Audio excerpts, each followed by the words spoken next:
Hello and welcome to Hanratty on Karate. So life's full of coincidences, right?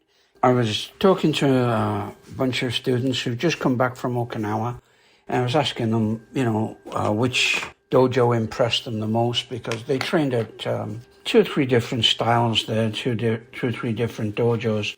And I think they, from what I can gather, most of them were most impressed by a Goju dojo. It was a real traditional Goju dojo. And Goju, of course, means hard, soft style. And been around for a long time, but probably promoted most people know it through Gogen Yamaguchi, or the cat. That's the long-haired guy you see in most pictures that you see of Goju style. He kind of promoted, or he's probably the most famous instructor from the Goju style. And the other thing that impressed them, they did things a little differently. Of course, the stances are higher, more compact, mostly inside tension stances, as opposed to Shotokan, which is long, deep outside tension stances. And I think I've mentioned previously how inside and outside tension stances differ. But quickly, an outside tension stance is usually a longer stance where you push or feel like you're pushing the pelvis forward and out. So like almost feel like the top of your femur, your thigh, will be turned outwards. So you really got to tense up the glutes and the lower back. And then you press down. So it's outside tension, downward pressure. As opposed to inside tension, where the stance is a little higher, the knees come in and then the pelvis is lifted, which gives you the same feeling of tension throughout the lower body, and a really good base to work with to deliver your techniques from, which is what stances are all about. They're the platform that you deliver the techniques from, right? So this is what they were impressed with, the high stances. Because we do have a few high stances. We have Senshin, which we don't use a lot, but Goju uses extensively. One of their katas is all done in Senshin. Hangats, which we have the katas in Okinawa, is called Seishin, and we call hangats. That's an inside tension stance. And then, of course, we have Neko Ashidachi, which is also, an inside tension stance. So there's lots of these stances that are a little bit different. They were also interested in how they delivered their kicks.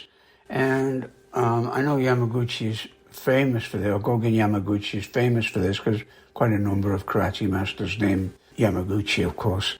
And the kicks are delivered using the big toe rather than the ball of the foot, okay? So you want to tense your foot up and try to extend the big toe.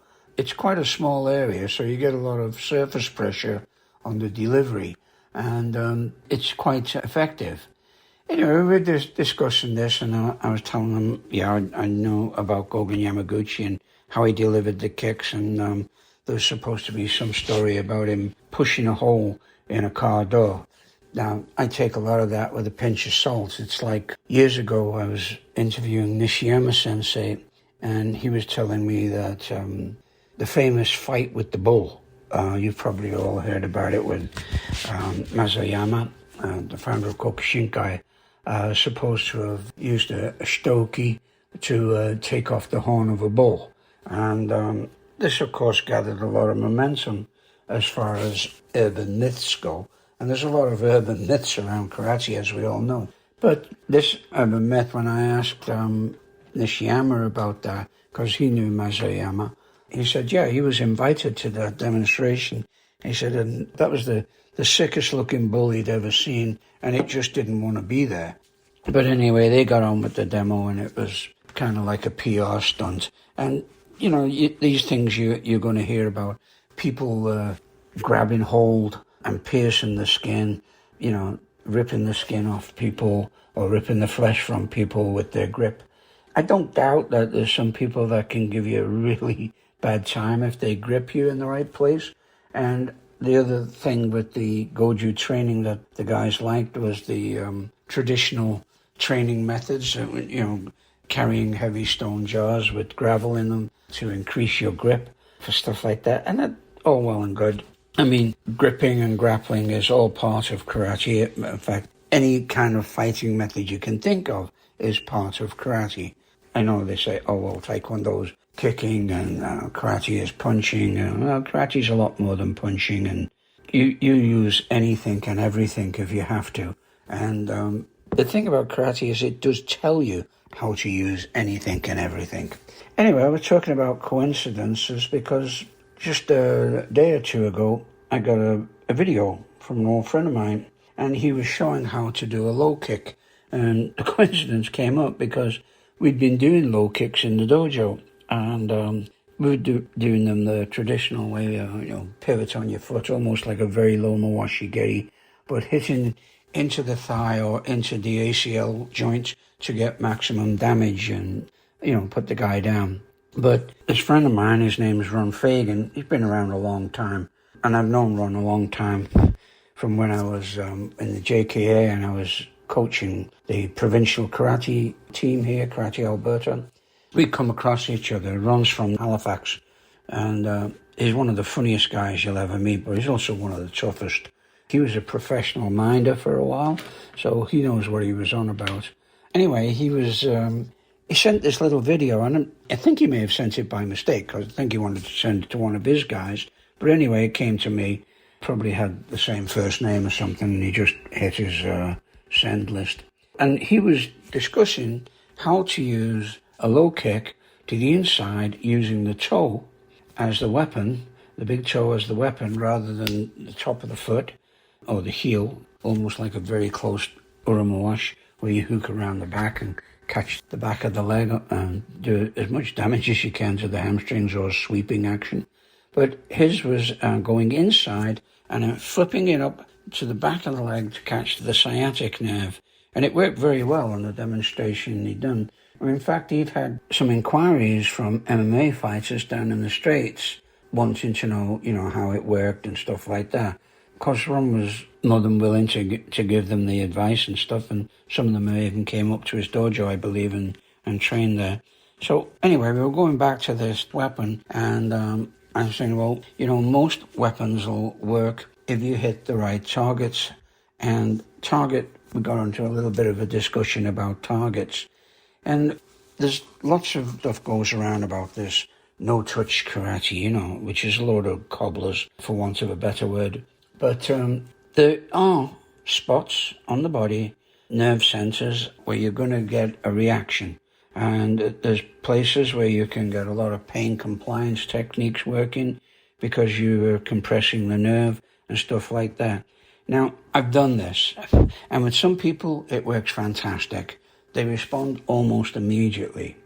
Other people are just what we call non-responders, and you can press down on a nerve point, but the sheath around the nerve is probably a little thicker than anybody else's, and it doesn't really affect them. Either that or the pain receptors just don't work, and they can ignore it. Now, there's lots of little spots that we aim for that are really crucial in karate. The spots are like, if you go 2 fingers below your ear, there's the vagus nerve, and then just to the fore of that, you have the jugular, and then just to the back of that, it's like a little triangle, you have the carotid. So you have 3 highly intensive spots. You also have a peripheral nerve center just underneath your nose, called Jinshu in karate, and that's a target area that you want to use.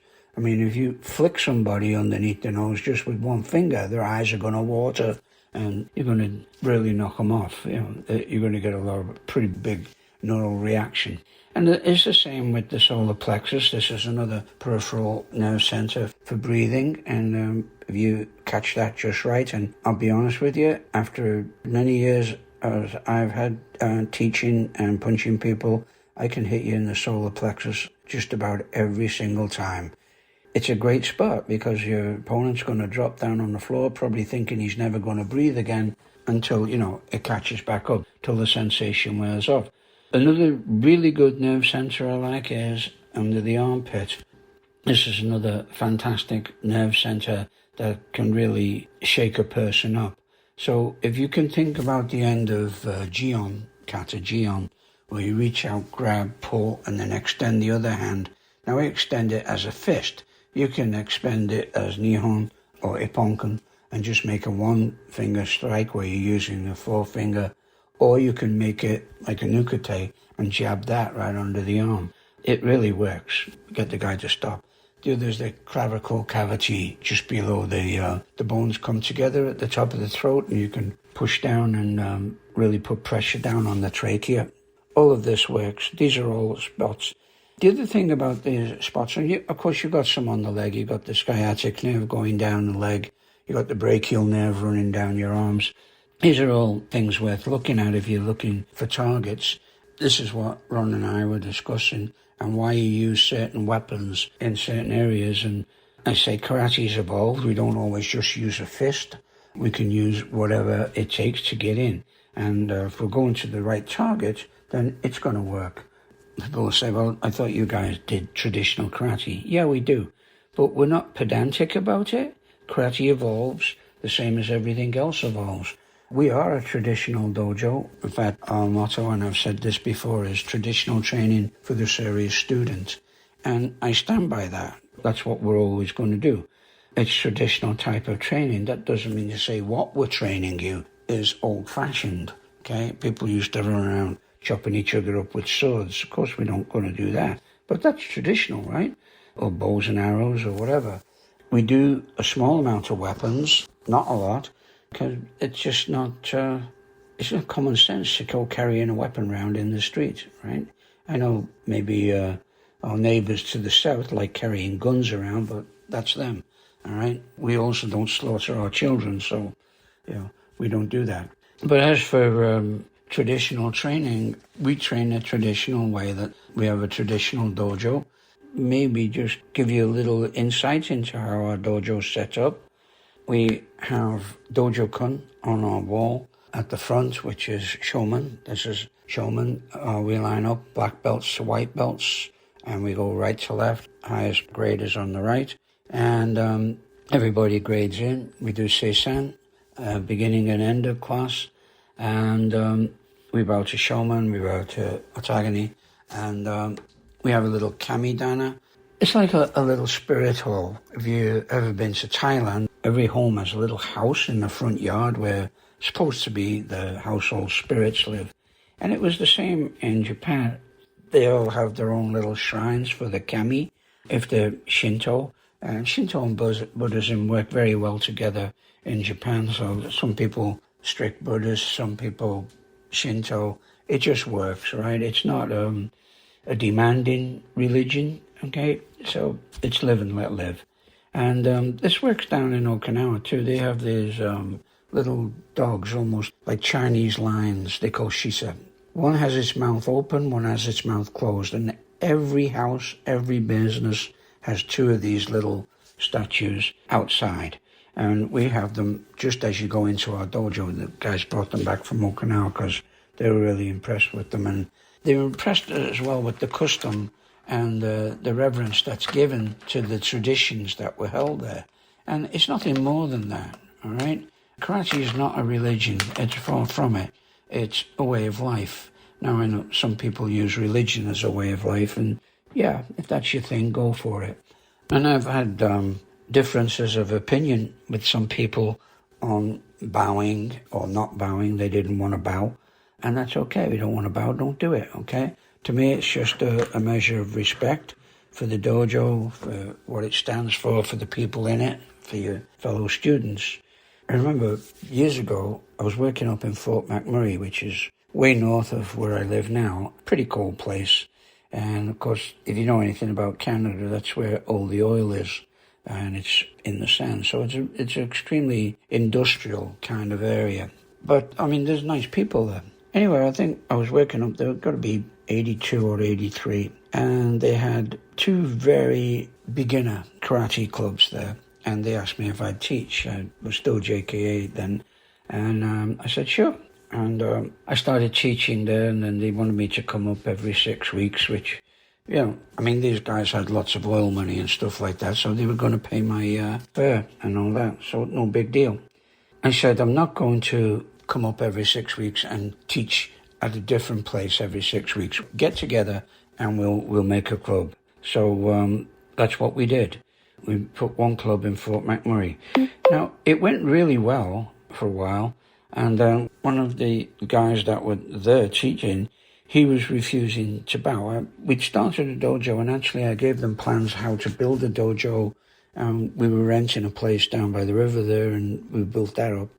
And I gifted them a portrait of Funakoshi to put up for showman as a focal point in the dojo, which most dojos have, a focal point of some kind.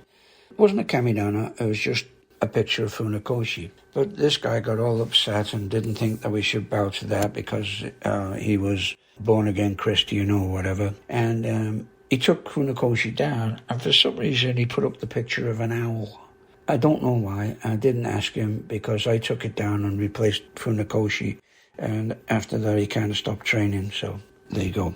Anyway, as I was just saying about coincidences, how Ron Fagan, my buddy in Halifax, Nova Scotia, sent me this little video with using a toe technique in karate. Now, that's not one of his, like Ron's different style, not really different style. He came from a guy called Masami Soroka, was his instructor, and he's trained with him for, I don't know, he'd been a member of Soroka's group 50 years or so. A long time, I remember him from way back in the 80s. And Soroka originally was a style called Chito Ryu. Now, when I came over to Canada, I didn't have a club to go to. I didn't know where I wanted to train. And so I started looking around. And I found a club downtown, and it wasn't the greatest club, I'll be honest. And when I asked them what style it was, they told me it was Chito Ryu. Now, I'd never heard of that. I'd heard of a couple of styles when I was in the UK. Of course, I'd just done Shotokan, and that was it. But I knew there was other styles, like I knew Alfie Lewis was doing freestyle, and there was a few other styles around, Kung Fu and stuff like that. But I'd never heard of Chito Ryu. Anyway, eventually, as far as I know, Soroka started doing Shotokan katas, because I remember he came to Calgary once. He lived in Toronto, had a dojo in Toronto. He came to Calgary once and he started doing Shotokan katas, and he just go through, if you know this kata, stay up and do it. One of those. By the end of, well, actually after he'd done the basic 15, there was nobody else on the floor but me. So, I was the only one doing the Shotokan katas. But I think he wanted to change over to Shotokan, but wasn't sure how to do it. So he knew about Nishiyama. He knew I was associated with Nishiyama. I visited him a lot and went down to the States a lot for all of his camps and stuff like that, and trained at his dojo over on Wilshire. So I think it was 84, I was organising the Nationals. They asked me to organise the Nationals in Calgary. That is Canadian National Karate Championships. And so I did that, and I said, would you like an exhibition match? Not anything important, just an exhibition match. We could do an international exhibition match where members of the Canadian national team could maybe fight US national team. At that time, it was US ITKF, or maybe it was AAKF then. It was quite a long time ago. Anyway, we did that, and I introduced Soroka to Nishiyama, and they were talking about changing to Shotokan. But from what I can gather, there was a little bit of acrimony, and Soroka never did fully swing over to Shotokan. But no big deal, because from what I've seen now, almost all of the Soroka dojos, those that are left that still follow Soroka, they all used Shotokan katas and, kind of follow Shotokan style. So no big deal. Anyway, I was just remarking about coincidences when we were talking about using the big toe as a weapon in keriwaza, kicking, and how this little video showed up in my feed about a friend of mine who was also using the same technique, and how the kids down and when they were in Okinawa really liked the style. But it's like anything else. If you're going to use a weapon, you got to practice with it. Try kicking somebody just with your toe without doing any conditioning or any practice, you're going to end up with a big fat toe, right? That's because you're not practicing enough. It's like anything. You work at it, you get good at it. You get good at it, you keep getting better, pushing yourself further. Anyway, that's it for this week. And we've got a ton of snow here. Winter's coming in. We'll probably have a white Christmas. It looks pretty. We'll talk to you again. As usual, any questions or comments, let me know. Take care. Bye.